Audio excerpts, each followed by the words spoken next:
Assalamualaikum warahmatullahi wabarakatuh. Perkenalkan, nama saya Nurul Hida Syafutri, NIM 1804138, kelas manajemen 4A.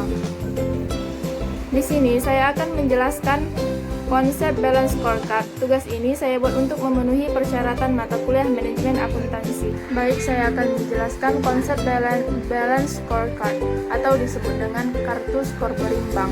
Kartu skor berimbang adalah suatu metode untuk pengukuran dan penilaian kinerja suatu perusahaan dengan mengukur 4 perspektif, yaitu pertama, perspektif keuangan, kedua, perspektif pelanggan, ketiga, perspektif proses bisnis internal, dan keempat, perspektif pembelajaran dan pertumbuhan.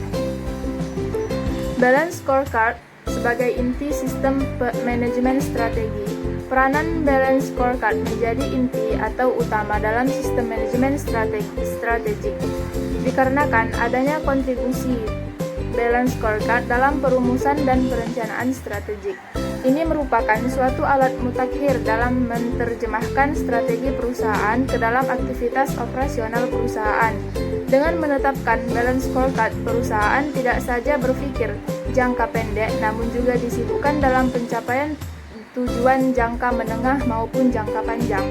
Jadi, dapat disimpulkan bahwa sistem balance scorecard merupakan salah satu alat pengukuran yang menjadi inti dari sistem manajemen strategik karena kemampuan dan keunggulan yang dimilikinya mampu memberikan keberhasilan dalam menjalankan strategi perusahaan secara jangka panjang.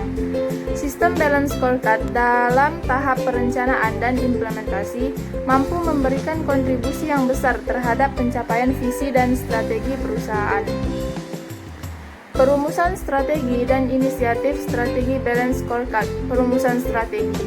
Strategi dibuat dalam beberapa tingkatan. Yang pertama yaitu tingkat organisasi, tingkat unit bisnis, dan tingkat fungsional.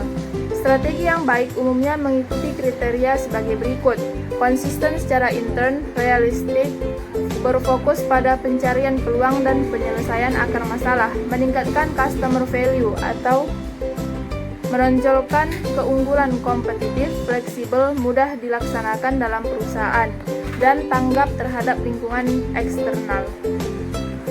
Inisiatif adalah langkah-langkah jangka panjang untuk mencapai tujuan, mengidentifikasi hal-hal penting yang harus dilakukan oleh organisasi agar mencapai tujuan harus jelas agar manajer dan karyawan dapat menentukan rencana yang diperlukan dan memperkirakan sumber daya yang diperlukan untuk mendukung pencapaian strategi secara keseluruhan.